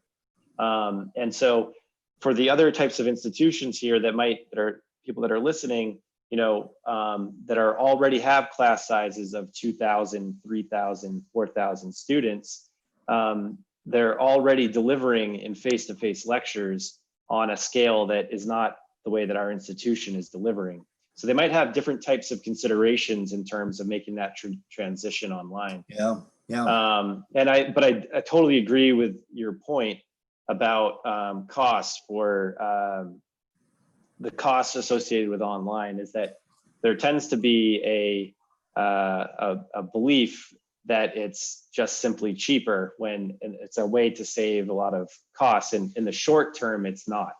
It's Right. It's an investment in people. It's an investment in software. It's an investment in sort of other types of equipment, things like that. But what I would also kind of argue, and this is where some of the things that we talked about yesterday as well, is the adoption of an agile mindset, agile frameworks, where things get really expensive if you're trying to do it. If your expectation is to have out of the box a solution that is world class, that is of the highest tech and sort of all of that, versus consideration of what can be done with the resources that I have, in order to then figure out how to best meet both the students that you're trying to deliver learning to, the faculty that need to deliver it, and then also, the considerations like today in your talk as well around industry needs, the needs of the economy, the needs of the society. So yeah, no, it's really fascinating. Do you have any points about the revenue side? So we talked a bit about the cost. What about on the revenue side? Yeah, so WPI has a published tuition rate per credit hour. And we use that whether it's an online credit hour or a classroom credit hour or a course that has some online and some classroom in it. So that's our rate, is the tuition. And so, yeah, so the revenue is credit hours times credit hours delivered, cost per credit, you know. I will say this, so for WPI, for the undergraduate population, the 4,000 odd students that I showed at the start that come and live at the university, those students often receive some sort of financial aid. We're an expensive school, and so those students will get financial aid. For the company employee in a company that wants more of their people to be expert in protection and controls, that company will usually reimburse the employees 75%, 100%. Both of those happen. 75% reimbursement is pretty common for the companies. So consequently, those students are getting financial aid from their company, not from WPI. So the net result for WPI is that for that working professional who's a part-time student, they're usually getting no financial aid from WPI. I mean, we have a small scholarship available. We have one for international students, you know, there's some small scholarships, but they're not getting the kinds of support that the undergrads get, Joe. So net, the tuition is the same. The net revenue after aid is taken into account is greater for WPI when teaching the part-time student, full-time working professional. So it's a real revenue source for WPI. Net revenue, right, yeah. Net revenue. They're all revenue sources for WPI, but after you take aid into account, net revenue is quite important to the university. So, yeah. Yeah, great. Yeah, so partnering with industry can be very helpful for the university's balance sheet, yes. Yeah, and the industry's happy because they get a say in what courses are developed or what's taught. And when they don't have enough experts, you know, you can get some ugly results like a blackout in South Florida, you know. Right. How expensive is the education? Well, that utility settled claims for that blackout with their regulator where they didn't admit guilt, but they just paid $25 million. So you can buy an awful lot of education for $25 million. Yeah. So we've been teaching protection there ever since. So for years. Okay. Yeah, that's great. Shall I move on? Yeah, that'd be great. Customized partnerships. What about customized? So this goes beyond providing grad education for working professionals, and it goes beyond listening to industry in order to try to make the examples most relevant for that population, or perhaps even develop new courses so as to best meet the new challenges in that industry, right? So beyond that and grad education, here we're talking about professional development, application consulting, and research. Let me just spend a minute what I mean about each of those. So professional development in a company context, they'll call it just training. And so what's the difference between training and education? Well, training is kind of, here's a rule set, here's how to do it, right? Kind of how to employ a rule set. On a Bloom's taxonomy in terms of what are we teaching? We're teaching understanding and execution capability. On the grad education, we're teaching people how to create new or how to face a new problem and solve a new problem. So those are kind of different ends of a spectrum.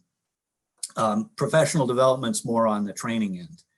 And these are not accredited programs. They do not carry the accreditation requirements. They don't, the school does not award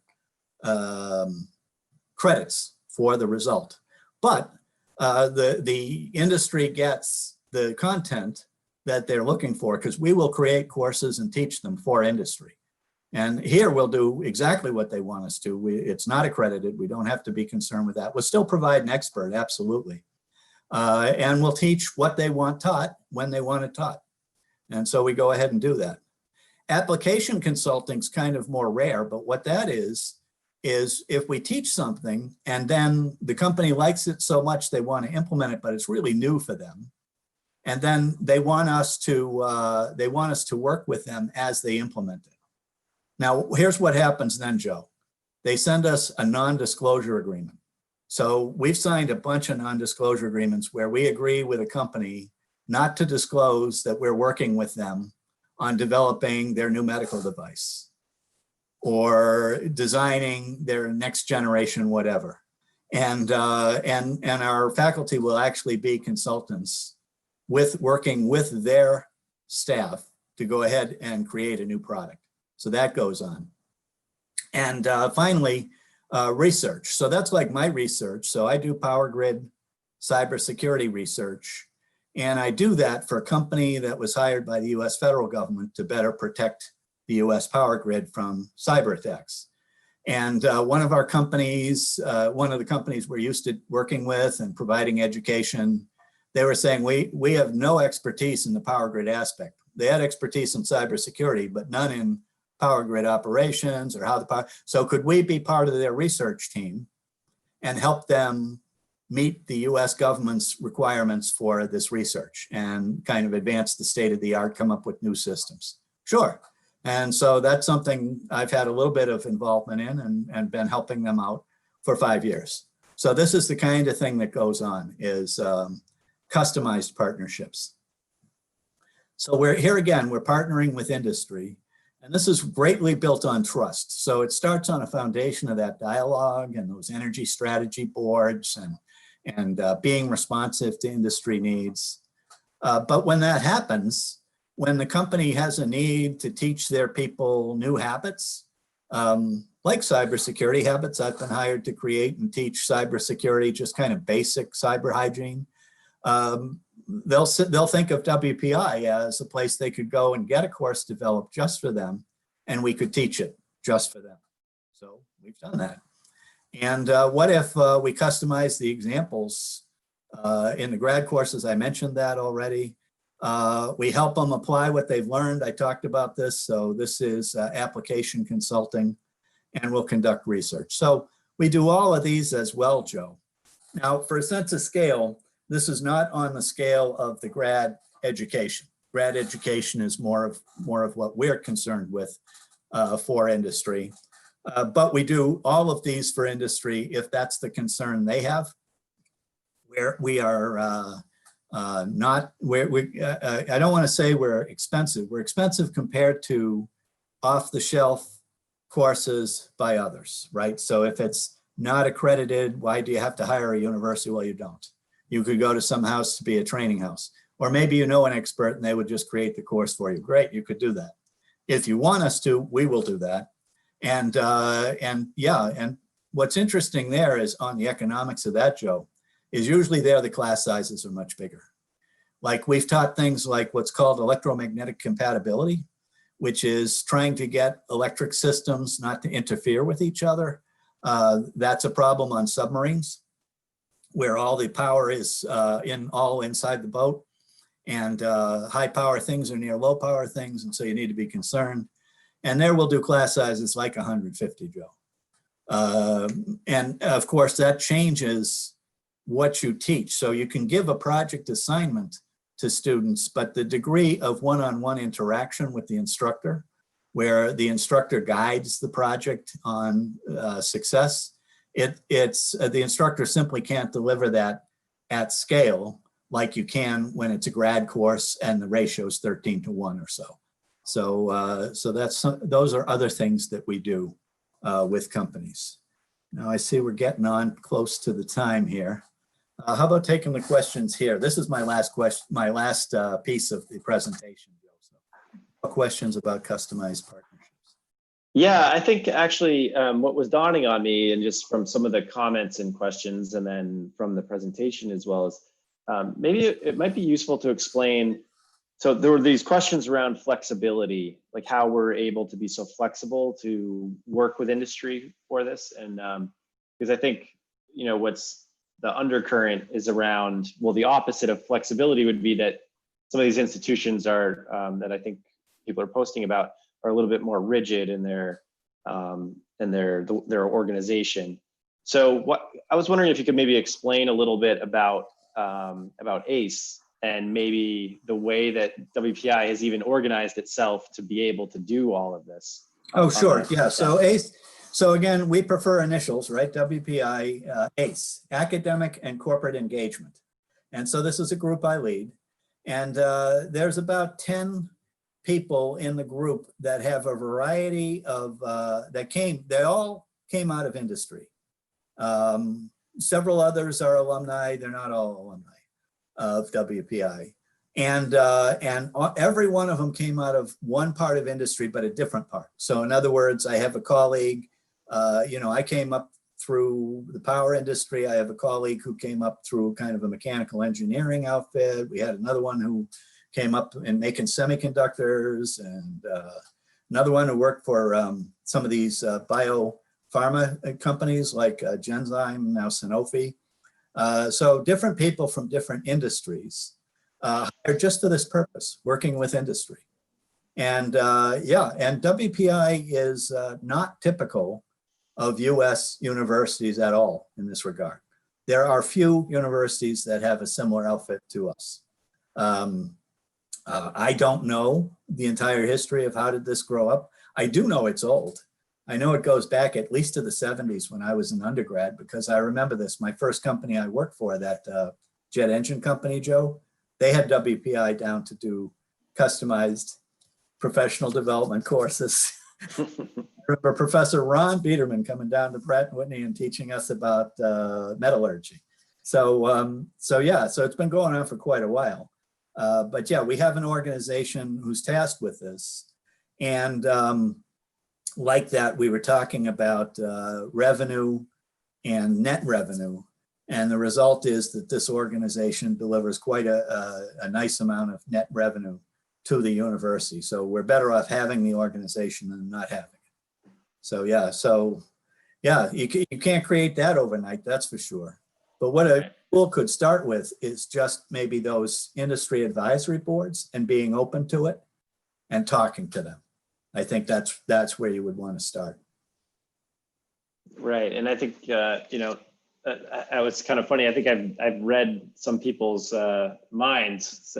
So right as I asked the question and you started answering, more questions came in about and comments around the flexibility of the system and what people could do to start the process. And I think that your recommendation around it's as simple as coming up with a mechanism to start conversations with industry, to be able to hear what their needs are and things like that as just an initial first step before anything's created or anything is done. It's a conversation is a process to learn and consider before any need for investment or anything like that.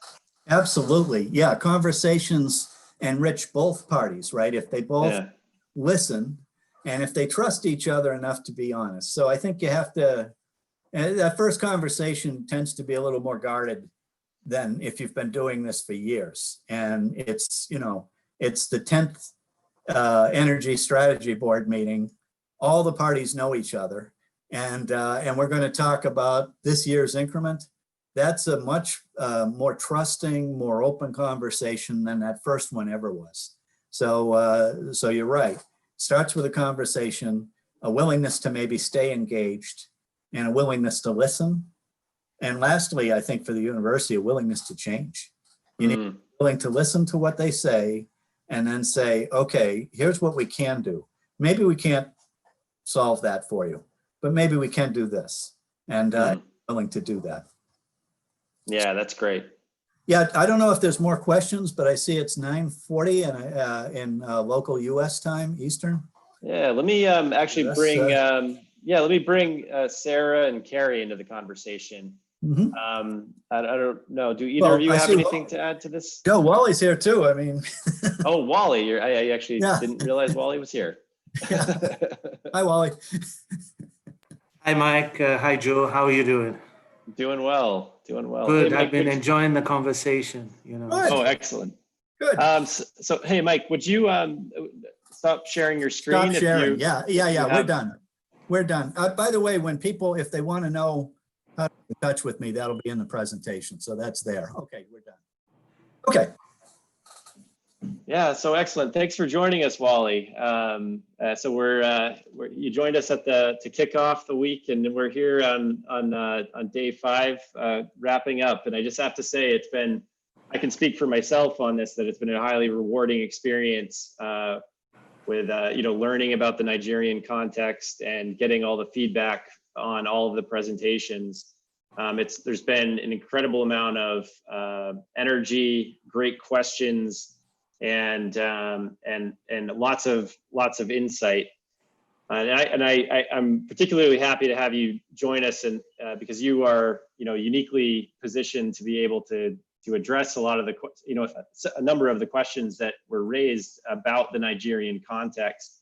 And sort of maybe the place to start is that one of the questions is, how do we get started? And that was one of the things that sort of has come up again and again throughout the week. Okay, thank you, Joe. Yeah.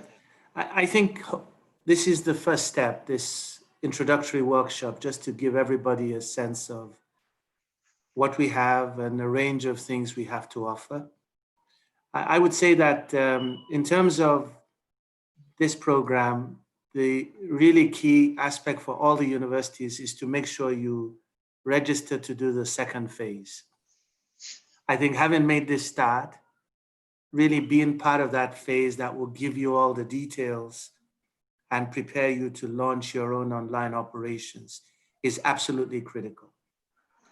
During that period, I think each university also needs to look around to the industry and the businesses around them and just invite those companies into an advisory board. And what you should really do is find out what are their educational needs. What are the deficiencies in the staff that they have that they want to complement and address? And by figuring out those things, then you can then know what the local demand is for education. They'll tell you what is missing in their employees, what they cannot recruit, and why they bring so many expatriates to do many of those jobs. And what you can then do is use that to establish where the demand is. And once you've established the demand, you have to be honest also with your own institution and ask yourself, do we have the expertise in these areas to train the people in the ways that they need so that they're ready for the needs of industry? If the answer is yes, then you have an opportunity. Those are your first industrial clients.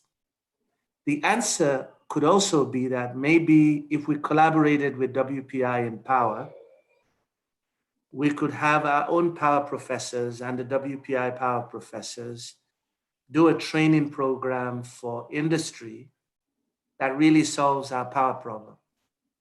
And so those are the options that are available to you. We can partner with you as you offer these solutions to industry, or you can decide that you now have all the things you need to package that and do it yourselves. But I think in my mind, those are the 2 key steps. So one is join the next phase of this training program. And we've tried to make it as accessible to all the universities as we can, because we want all the universities involved in the first phase to also be involved in the second phase.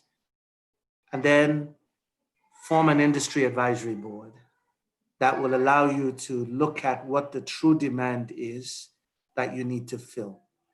And I'm convinced that if every single one of the universities in this program really comes together, we can really not only train the students that are at the existing universities, but we can also train people for industry and perhaps even train a lot of the unemployed youth to be prepared for new jobs in industry that we also can support.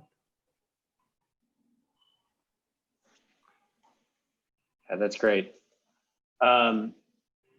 So I guess as a follow-up, so some of the questions that were coming up are, some of the things that were being noted was WPI's flexibility.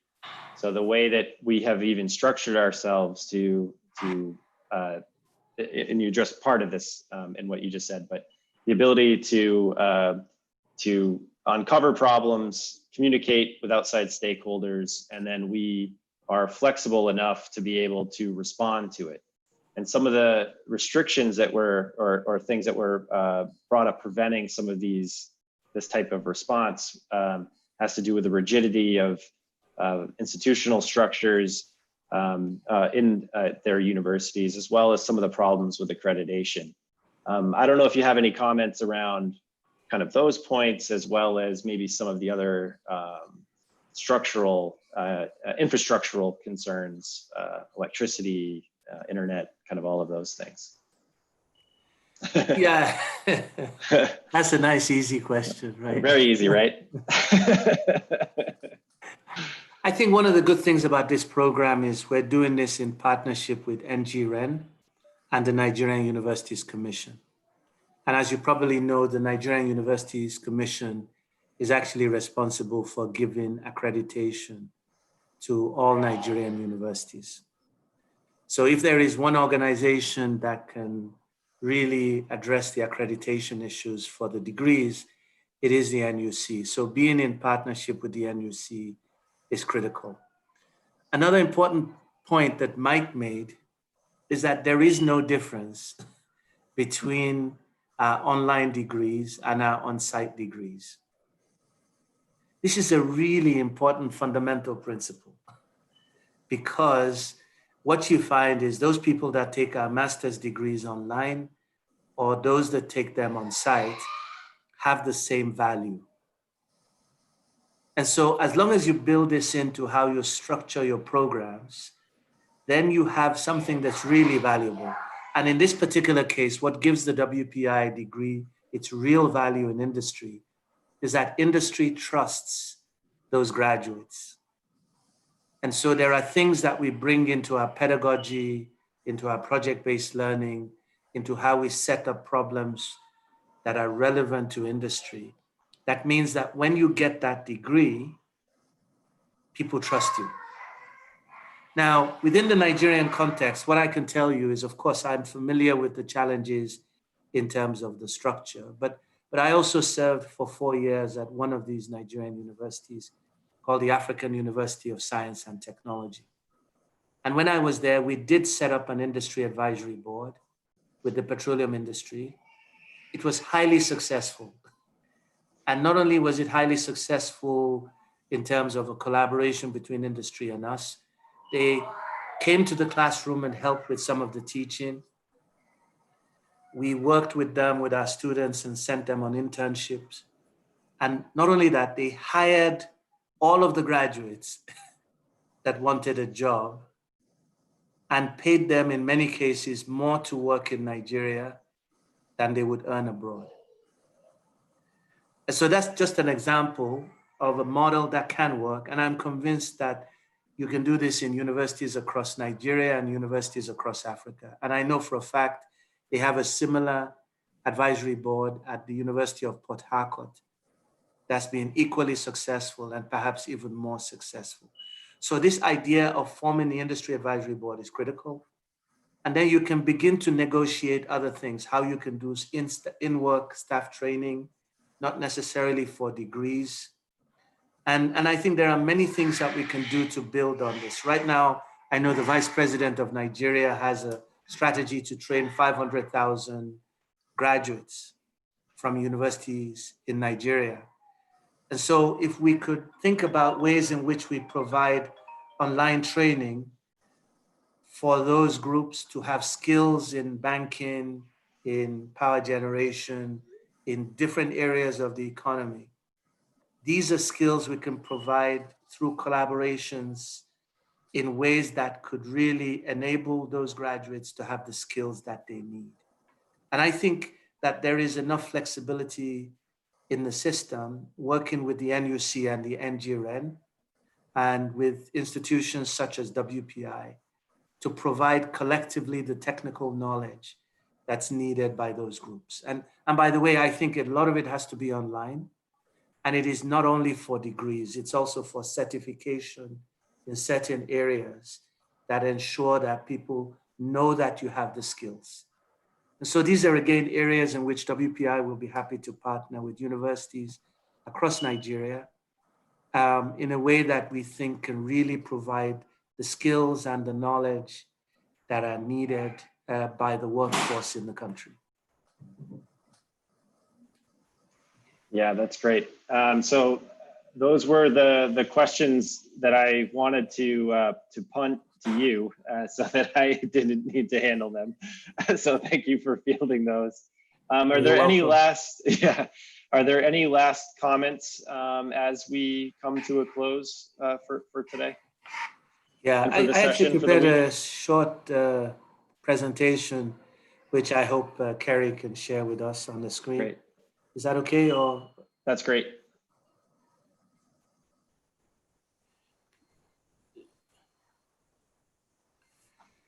So as we come to the end of this first phase, I start again with this picture of WPI showing the towers of theory and practice.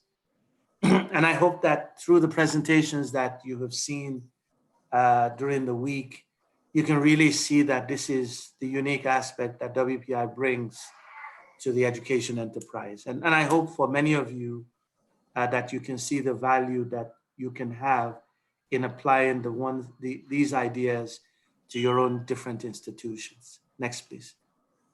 And so I want to thank all the folks that have been involved here in the program. I particularly want to thank all the participants that have really stayed the distance with us and really been part of this program, interacting so actively with our instructors at the different stages. I want to thank the Nigerian Research and Education Network, NgREN, which is the platform within the Nigerian or National Universities Commission that has really supported this training program.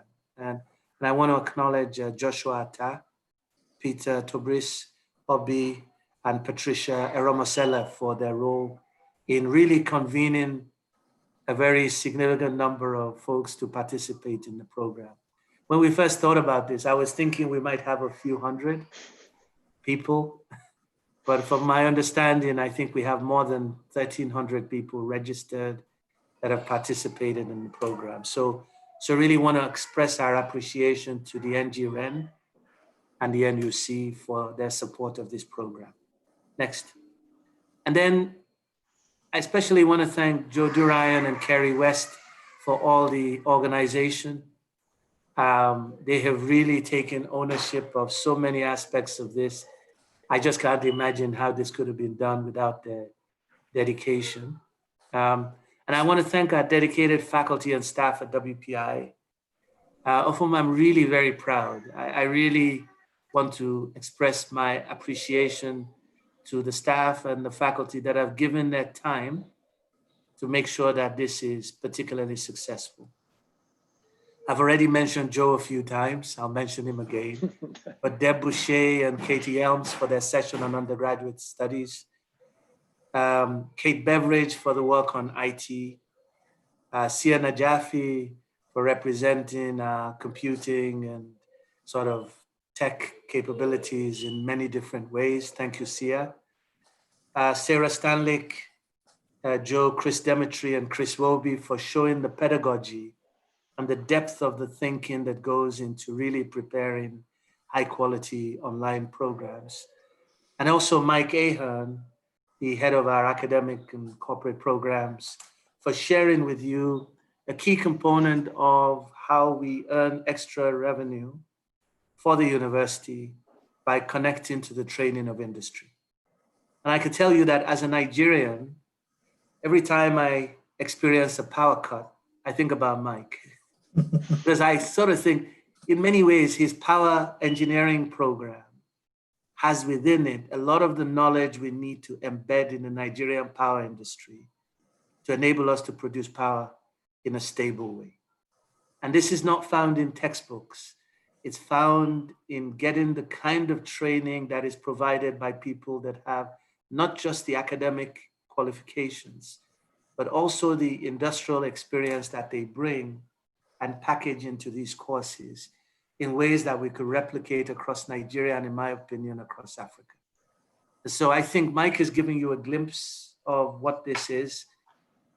But I think even more importantly is that this is a glimpse of what you can do for the communities around each and every one of the universities that are represented in this program. And I hope that you can see from this that there are opportunities going forward. Next. And so as we think about this, I just thought I will just talk a little bit about my hopes for what we've just experienced this week and what I hope will happen. So I hope you got a holistic perspective of the components of online education. It's a lot more than just putting courses online, right? It's got pedagogy, it's got technology, it's got approaches to sort of how you learn with industry and also with people that are at different stages of their lives. And I hope that you can see from how we shared our story with you that you don't have to be an expert to start. In fact, we started in a way a few months ago, taking the whole university online in 2 weeks. And I hope that you could see from the stories by Deb Boucher and Katie Elms that this is possible for all of our universities to do so, and it doesn't have to be expensive. In fact, I think you already have in most places the expertise and the capabilities that you need to make this happen. And we've tried to introduce you to the key components of online education in this phase, which is completely pro bono, to entice you to participate in the next 2 phases. We really hope that you've seen enough value from the first phase to realize that if you get the details, you can translate this into practice. And so as you do so, we will also be happy to work with you on the implementation, because we think that this will enhance the future for all Nigerian and perhaps African universities, but even more importantly, enable you to contribute to the transformation of all these different stakeholders in the communities around you. Next. So as we look forward beyond where we are, phase 1 is a glimpse of what we do at WPI. Phase 2, which is the most important phase, will start on the 3rd of August. It's a month-long training program that we're referring to as an online institute that will provide you with the details of how you do program and instructional design, IT support, virtual tools and labs, more details on project-based learning. But ultimately, we want you that get trained at the different universities to become the trainers of trainers that will multiply the knowledge in your institutions in ways that will allow you to deliver to your institutions and communities in phase 3.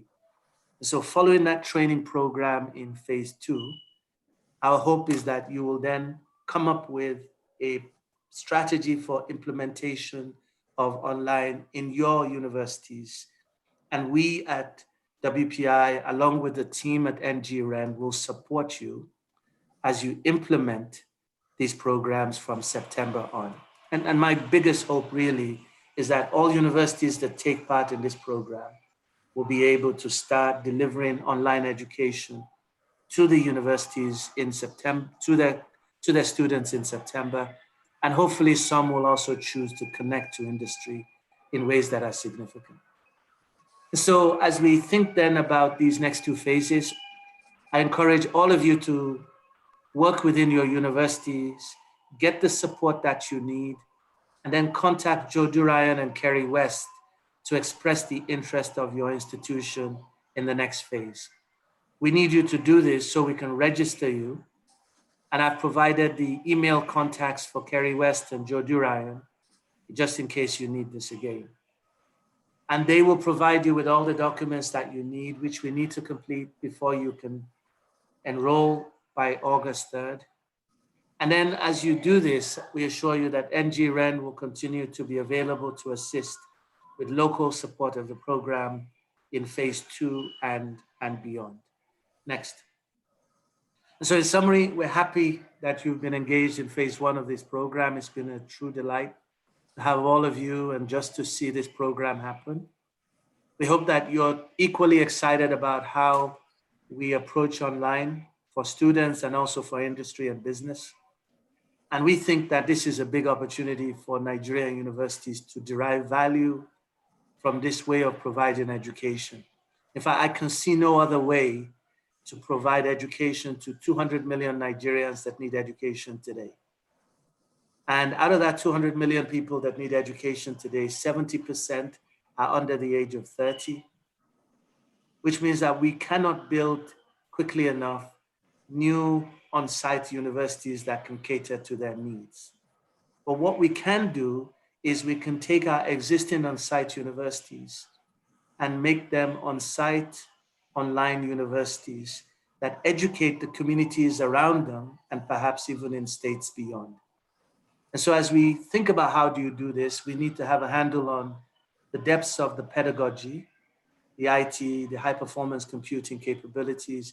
We have to leverage new laboratories that are virtual labs. We have to figure out new ways of earning revenue that include the training of industry. We also have to figure out how we multiply each other by what I call train the trainer programs. So we see the cohort of 10 people or whatever it is that will be trained in each university as the ones that will train others, that will train others, that will train others in ways that will multiply the impact of what we're doing across the university and hopefully across the country. And in my mind, this could be an area in which Nigeria could become a leader within the realm of training people across Africa. So with that, we look forward to working with you in phases 2 and 3 as you prepare your universities for reopening in the coming months. So once again, I'm going to leave you with a special thank you. And if you go to the next view graph, you will see that we at WPI, with our mascot Gumpy, thank you for being part of this. And we look forward to seeing you in phase 2. Thank you very much to the team. Thanks really for what seems to have been a great experience. And we look forward to continuing this in the weeks and months ahead. Thanks. Great. Thank you. Hey guys, thanks a lot. This was great. I really appreciate it.